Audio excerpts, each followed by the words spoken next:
Let's do one more before we get started. Let's do Mr. Mountain Dew. Do I got it? Mr. Mountain Dew. Do I got it? Ooh, not here, though. Let's go. Oh, that's all we got. No worries.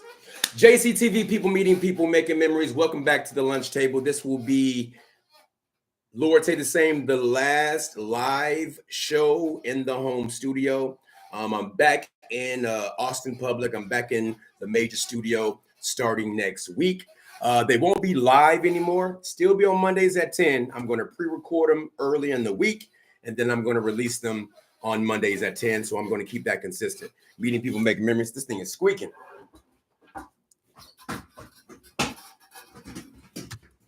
Let's get you here.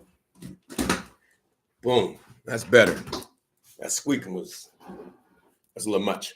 But yes, I call it the lunch table because when I was in school, the time I can be most candid in myself and free was at in the lunchroom during lunchtime. Hence the lunch table. I've been working on this show on and off since 2018, and just really decided to be extremely consistent with the show. When I'm going to produce it, the time I'm going to produce it, just moving forward, got to be consistent, got to be even more consistent than I was. Consistency and discipline equals success. To help support the show, subscribe to JCTV World. Just one little click. Also, check out the merch. I got so much merch over the past few years. New logos, new hats, new tees, et cetera, et cetera. You can get them at jactv.com. You can also support the show by purchasing my first ebook, the 8 Guidelines for Effective Communication, called Become a Lead Star. These 8 guidelines, if you follow these 8 guidelines, they will for sure improve all communications across all of your relationships. I'm not just selling the book. I actually apply these skills. My father always used to say, the first thing to break down in any situation is communication. If the situation goes awry, it's because there was a lack of communication somewhere. Whether it's EQ or IQ, there was a lack of communication. So I'm all about that. So again, become a lead star. You get it at jaceytv.com along with the merch as well. Also subscribe to the show. Today, I'm going to discuss some of the same things I've talked about. Messages to my daughter. I forget what the other two were, but the main thing, honestly, like what's been on my brain for the past 2 weeks a month, pretty much all day, every day, is the state of our women. The mental state of our women. It used to be where you can tell the difference from the girl who is conservative to the girl who is a little bit in the middle to the girl who is wild. You used to be able to tell a basketball player from a gymnast, from a girl that goes out all the time. Right now, it's been so driven into the heads of these young women that it's okay to be loose. It's okay to be promiscuous. It's okay to not respect yourselves. And I believe it all starts back in the home. Because if you don't have a stable father or a stable mom to teach you those things, to reinforce you those things, then you're going to be raised by the world. And the world, TV, tells women that it's okay to be loose. It's okay to share your body on the internet. It's okay to share your body in real life. It's okay to bare your breasts. It's okay to show your ass. It's okay to be naked in front of the world. The world is telling you that that's okay. And then on the flip side, the world is telling you, again, message to my daughters, that you still have high value. With all due respect, when you get just something that is given away does not have a lot of value. That's just economics. Something that is given away, that you give away, it does not have high value. So, message to my daughters, when you give away your body, when you give away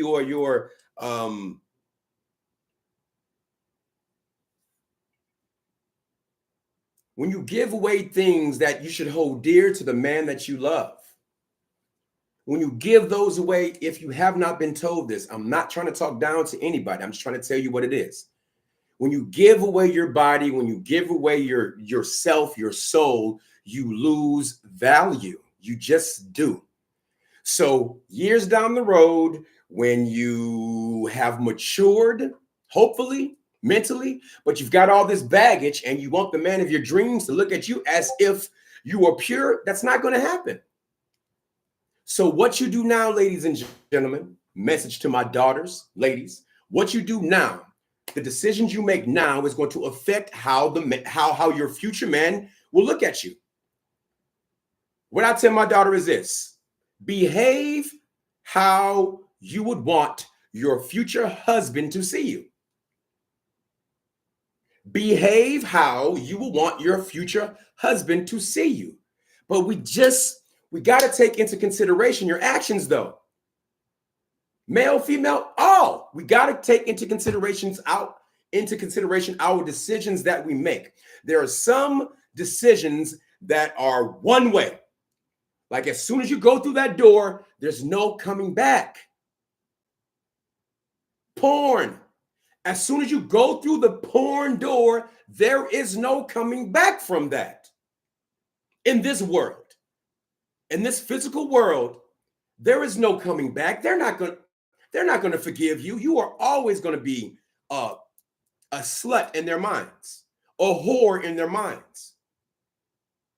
Porn is, there are some doors that are 2 ways. There are some doors that are 3 ways, but there are some doors that are irreparably 1 way. There's no coming back. So, message to my daughters, be mindful. I know in this age of the internet, this age of exposure, it is casual, and in your mind, it's okay to expose yourself, but you gotta know that this is forever. And the principles of a wholesome woman, they still remain the same. The principles of what is a wholesome woman remains the same. I don't care if it's 2001, 1950, 2024, 3037. A wholesome woman, those characteristics, they're going to stay the same. So being promiscuous, showing your body, trying to emulate these individuals that you see is going to, in the long run, detour you from the man that you really want. Because the internet is forever. So message to my daughters, because a lot of you aren't hearing this. And it's a trap. Just like the drug game, it's a trap. You're been told that it's okay to be floozy, that there aren't any consequences for your actions of being promiscuous and loose and letting people inside of you and touch you and promoting your body. They're telling you that there aren't any consequences. Be you, queen, whatever the hell you all say, whatever the hell they say. But I'm here to tell you there are consequences for those, because whether you know it or not, you're going to get older. You're going to mature up. And that young, wild stuff that you're doing, you're not going to want that to be exposed. You're going to mature up. Hopefully you do. And when you do, you're going to want all of that erased. You will. When you're 45, 50, and you're trying to fly right, you're not going to want to see footage of you getting worked in, or clips of you drunk out and about in public with your breast out, with your labia showing. You're not going to want that to be seen. I promise you that. You're going to get older. The things you're doing now, you're not going to want to do anymore. You're not going to hold up, and you're not going to want people to see. I promise you. If so, you're going to be in a state of arrested development. But I promise you, you're like the things that you're holding up now, sooner or later, you're not. You're going to be ashamed of that. So think ahead. Think ahead. A lot of our young women aren't thinking ahead. Well, because, you know, you're not grounded in the home. You don't have a solid mom, and a solid father, and you're not giving these messages.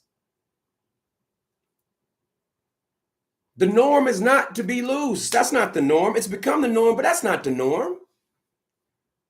Because now you look like everybody, young lady. When you loosey-goosey, now you look like the common whore. You may not even be a common whore, but you look like her. You walk like her. You act like her. You talk like her. So if you want to differentiate yourself, you cannot look like what you cannot look or act, behave, or wear what they're wearing. You can't say I'm wholesome and lift me up, but you look like a whore. No respectable man, the man that you want, no respectable man is going to want to hold up a promiscuous woman. I know a lot of women say, well, I get a man all the time, you know. I get a high value man all the time. I fuck this, that, all the time. But does he want you? Not physically, but does he want you? Is he going to take you into his home? Is he going to take care of you? Is he going to introduce you to the world? Does he care about you like that? Or are you just going on dates and getting filled up and then being dropped off? I don't condone that behavior, but men are going to fuck you, ladies. They're going to fuck you. Not all, but they're going to fuck you. So it's not a big up if they fuck you. We are predisposed to do that. Is he going to keep you? Is he going to hold you up? That's the questions you need to ask yourself. Not that, well, he's called me, he's in my DMs. Yeah, he's going to fuck you. But is he going to marry you? Is he going to treat you special? A man will not treat, I'm sorry, I don't care what year it is. A man is not going to treat a whore special. Not. Especially when he finds out that's all you're good for. When a man finds out that's all you're good for, that's all he's going to expect of you. And then when a woman tries to flip the switch regarding turning your whoredom into housewife, the man's gonna be like, what are you doing? What are you talking about? Then she may say, all you want is sex. That's what you led with. You can't flip the script. A wholesome girl will be treated as a wholesome girl. Man's not going to be mad that the wholesome girl is not putting out because that's what she does. But a man will get upset when the harlot, aka whore, is not putting out when she led with putting out. Like, what are you doing? Again, I don't condone it. It's just this is how the system goes. If you present yourself one way, that's how we're going to see you. Know that. Message. People meeting people, making memories. Message to the daughters, man. Parenting is huge. I can talk about parenting because my parents did it right. Dorothy Carey, Ransom Donnell Carey Sr., they did it right. Honestly, until death did them part. My father, he passed back in 2006, but my parents were the best people I've ever met in my life. I can honestly say that. My parents and my family, my siblings, are the best people I've ever met in my life. And I couldn't have said it then. I had to go out into the world. Hindsight's 2020. But they're the best people I've ever met. They're the most consistent and the most disciplined people I have ever met. What they said, they did, and they always followed up. And they held themselves and the family accountable for all we did, all of our actions. And they were very consistent. I'm talking about my entire life. I've never seen them slip up, ever, ever, ever, ever. And I was looking too. I was one of those kids that because, they got all these rules, I'm like, okay. So I was always observing and watching. And they never failed. So moving forward as an adult, that's how I view anybody that I meet. I look at the consistency. I look at the discipline. I don't listen to what people say. I don't give a damn what you say. I watch what you do. I was about to upload this one post. I was talking about habits versus behaviors. Habits versus behaviors. When I was teaching, I would tell my kids to practice good habits. It's so important, not just for the kids, but for all of us to practice good habits. Your habits turns into your behaviors. Your habits are what you do. Your behaviors are who you become. Here's an example. If you are an alcoholic, you have a habit of drinking every day. That's the habit. You drink every day, or you abuse drugs every day. That is the habit. Once you engage in that habit, what do you become? An addict. Abuse of drugs and alcohol is the habit. What do you become? You become an addict. Another example. If you exercise every day, if you eat healthy, these are habits of someone that's healthy. What do you become? Or those are habits of someone that is fit. What do you become? You become healthy. That's a healthy lifestyle. If I eat well, if I work out often, these are habits of someone that is fit. Henceforth, you become healthy. That is your behavior. All right. Those are behaviors of a healthy person. So the habits are what you do. Your behaviors are what you become. You want to become an addict? You want to become healthy? Then go back to the habits. And habits are hard to break. When we're not aware of our habits, then they can either break us or make us. But when we are unaware of our bad habits, that's where addiction comes in. That's where 5 years go down the road, 6 years go down the road, and you look back and you're like, wow, I'm still doing this. Yes, because you became unaware of your habits. Practice good habits, because that's something that you just do. You don't even think about. It becomes innate. So we must be aware of our habits and make sure that we practice the good ones. It's so important. Like right now, I'm working on not scrolling as much, because the only thing that's scrolling, the only thing I find in here is lust. Nothing but lust. And that's something that I'm working on. I'm working on my drinking, and I'm working on my lust. And what I have to do is I have to remove myself from these situations. I have to tell myself no, because the only thing that I'm gonna find on this is nothing but lust. And I've gotten to the point now to where when I see a floozy, I get disgusted. I used to click on it, go through the pictures, and kind of see what was going on. No more, because I know it's no good for me. That ain't nothing but Jezebels. That ain't nothing but low frequency. That ain't nothing but flesh. And I am working on operating at a higher level, at a higher frequency. So I'm slowly becoming repulsed with women who are leading just with sex. It's so low frequency. It's so immature. When I was younger, yeah, it is what it is. I mean, like it used to get me. I said when I was younger, not too long ago.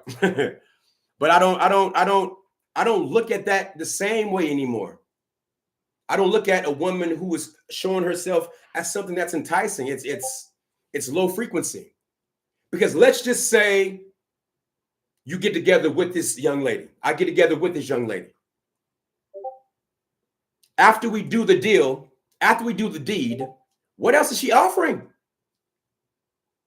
What I look at it as now is as well with these ladies. I look at it like this. What if she's the one to raise is she the one to raise my children? Is this loosey-goosey harlot who's about the street life, who's about that flesh, would I trust her to raise my child? Because that's what I'm thinking at right now. Like, because at the end of the day, we got to give back. You have your time, and then you got to give back. So I look at women now as, could this be a good mother? And when I see a woman with her titties out, with her ass out, when she's cursing, when she's just full of the world, you can't raise my children. Because what are you going to teach them? The same shit you're doing. I can't have that. I cannot have you teaching my daughter how to be a whore. Because you can't teach her how to be a woman. Because all you can teach her is what you know. So like now when I see women, it's like I see them as future moms. Not just a woman, because sooner or later, most of them will be, whether they want to or not. They're going to be a future mom. And do you want that chick that you skeeted in at the club to raise your kids? And not even that, you got to deal with her for the next 18 years. It's not even worth it, man. It's not even worth it, man. I'm the youngest of four, so I'm a keen observer of life. Not just within my family, but in life in general. And what I've seen growing up that I don't want to be a part of, I never want to be a part of, I do not want to impregnate some random girl who does not abide by or who does not align with my morals. Now I have to deal with this woman and the baby growing inside of her for the rest of my life because I couldn't say no. Because I couldn't say no, because I can control my flesh. I can control myself. Now I'm living a nightmare for the rest of my life, at least for the next 18 years. It's not worth it, man. It's not worth it. I refuse to be in an 18-year nightmare with some random girl I impregnated. No. I'm in control of that. I refuse. And I'll be doing my parents and my family injustice if I did it wrong. Because they didn't teach me that. They taught me to death do you part. They taught me consistency. They taught me discipline, and they taught me longevity. They taught me perseverance because they fought. My parents fought. They fought a lot, but they also loved a lot. But they stuck it out. That's one thing I can look back. They stuck it out through thick and thin. They stuck it out. So I'll be doing my family, my parents, an injustice if I were to fall into this worldly trap. And we all come close. But I've been so blessed to not have fallen into certain situations that would have ruined my life. So parenting is key. You must start early, young. If your kid is 10 years old yelling at you, it's too late. With all due respect, your parents, you should have a little bit of fear. If your parents don't put a little bit of fear in you as a child, then you're going to run amok. And parents, your child is going to run amok. They're not your friends. Your children are not your friends. They're not your playthings. They are individuals that you need to mold. And it's going to take some time. There are going to be some challenges because kids are foolish in general. Bad parenting. I saw this video today. It was this heavyset girl. She had to be 12. Both parents in Walmart or whatever grocery store they're in. This girl said, I'm going to scream at the top of my lungs if you don't let me do what I want to do. Meaning grab anything from the shelves and put it in the cart. Mom was trying to get her to stop. Too late. Dad said, leave her alone. Let her do what she wants to do. Now you got this young girl run amok in this grocery store and you cannot discipline her. Who in the hell are you as a parent when you cannot discipline your child? Like when they won't even listen to you. It's because for those first 5 years, you treated them like a princess or a prince. You did not show them the right way. You did not discipline them. So what the hell else they gonna think? Oh, I can do any damn thing I want. And those type of individuals, they either, once reality hits, they get beat the fuck up, or they end up in jail. Because a child who grows up with no consequences, that's a rude awakening, my friends, because this world is full of consequences, especially for adults. This world is full of consequences, especially for adults. So parents, raising a children without any consequences or any accountability is setting them up for failure. Because as you know, parents, as adults, there are consequences for our actions. We can't just do what you want. There are consequences. There are rules. So you're setting your child up for failure or even death or jail when you don't teach them consequences. Oh my goodness, parents, it starts with you. It's not the society. It's not what's going on TV. It's the home. I know it's said all the time, but I can't stress it enough. If your parents do a good job in that environment in your home, it is impenetrable. The environment outside is impenetrable. Yes, you're going to go back outside, but those rules are what the staples are. Like I grew up youngest of 4, and I grew up just like everybody else. But I tell you like this, I didn't give a damn what anything was going on, what was going on outside of the home. I didn't give a damn how they were acting. I didn't give a damn what they were smoking. I didn't give a damn how they were talking. I didn't give a damn if they were fucking. I didn't give a damn about none of that because the principles in my home were set. There was nothing outside in the world that could penetrate the morals, the rules, and regulations that my parents set down. I had the utmost respect for them. I feared them, those consequences, opposed to what? Your friend making fun of you? Some random girl? That's weakness. That's called peer pressure. That's why I'm the way I am right now. Like, I am who I am wherever I go. I don't change. I don't mold. It is me wherever I go because my parents allowed me to be me wherever I go. So it doesn't matter wherever I go. I am very constant and very disciplined, and I am in my ways. I'm set in my ways. So I'm not conformed by this world. The world conforms to me or whatever environment that I'm in. Meeting people, making memories, message to the daughters, parenting. What else did I have? I want to talk about something else. Moving forward, yes. Again, this is the last show in the studio, well, in the home studio. Starting next week, I will be pre-recording during the week, and then I'll be airing it at 10. I'm going to keep that consistent. Mondays at 10, Mondays at 10, Mondays at 10. I'm going to keep that consistent as I promised August 19th. I said I was going to do 52 weeks of live shows every Monday at 10 starting August 19th. Won't be live, but still 10 Mondays at 10. Meeting people, making memories. Shout out Charlie Mack, man. Shout out Charlie Mack, very funny touring comedian from Chicago, and he now resides in Austin, Texas. Shout out Hollis L. Edwards III. The man is a fantastic actor. He's working on a couple of features right now, some shorts, some plays, some web series. He is extremely active right now.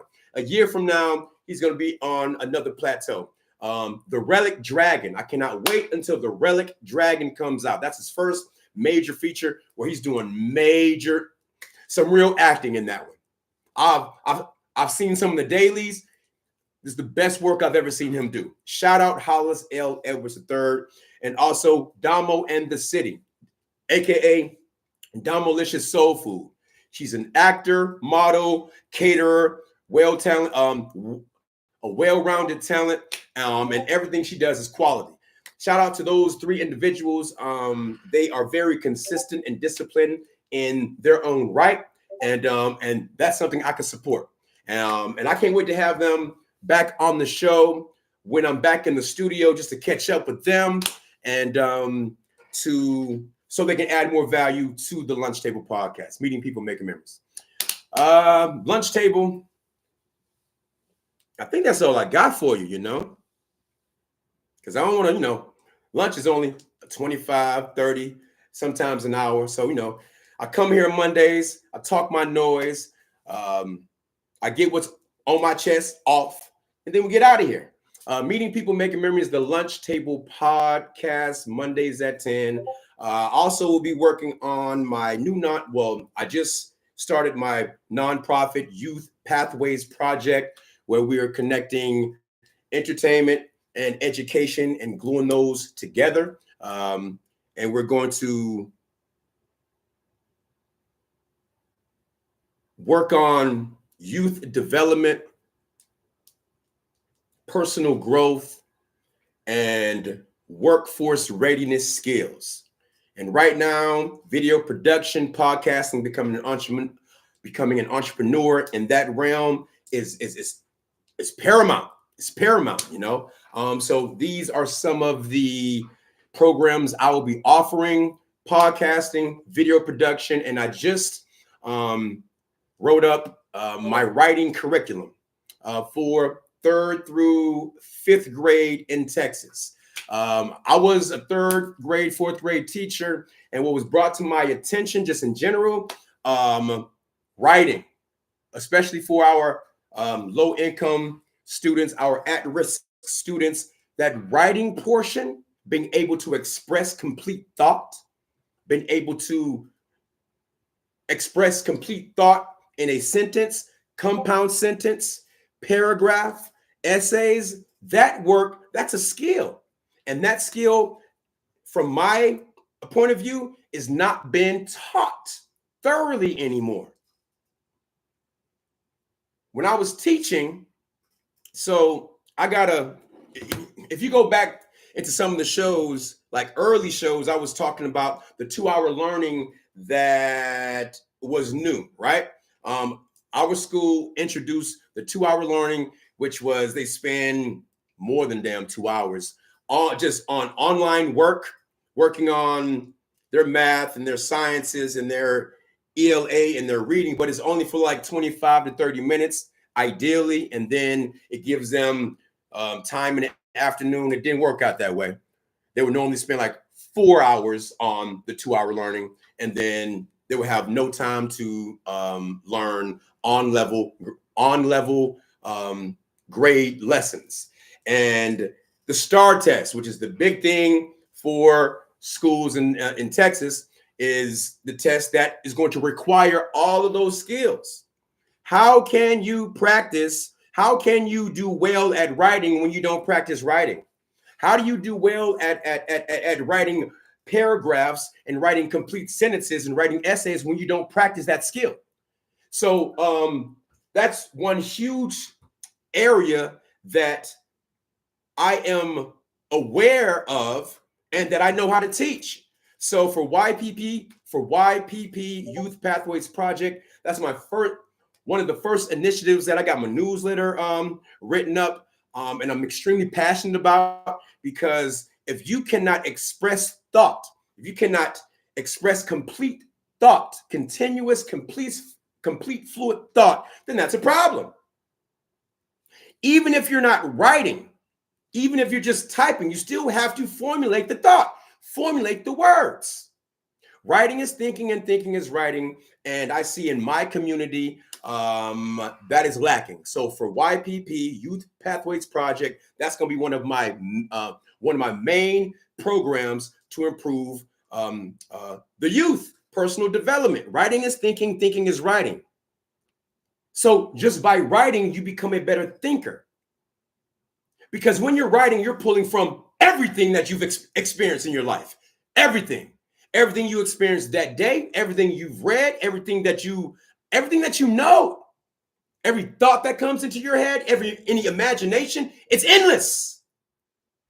So to write means to formulate, means to pull from all these areas and make it make sense.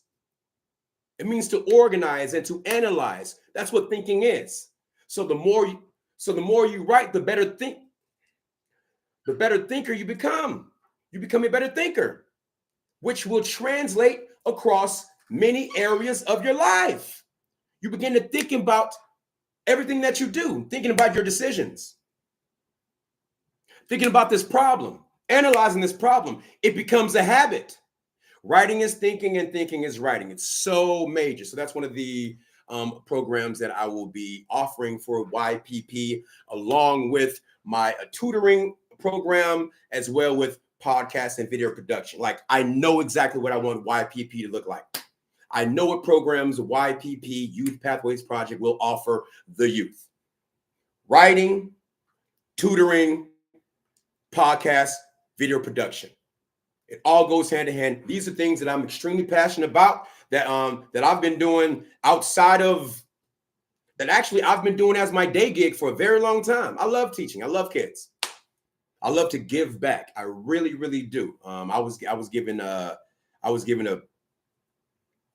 I've had so many great mentors in my life, and I was put in position to succeed.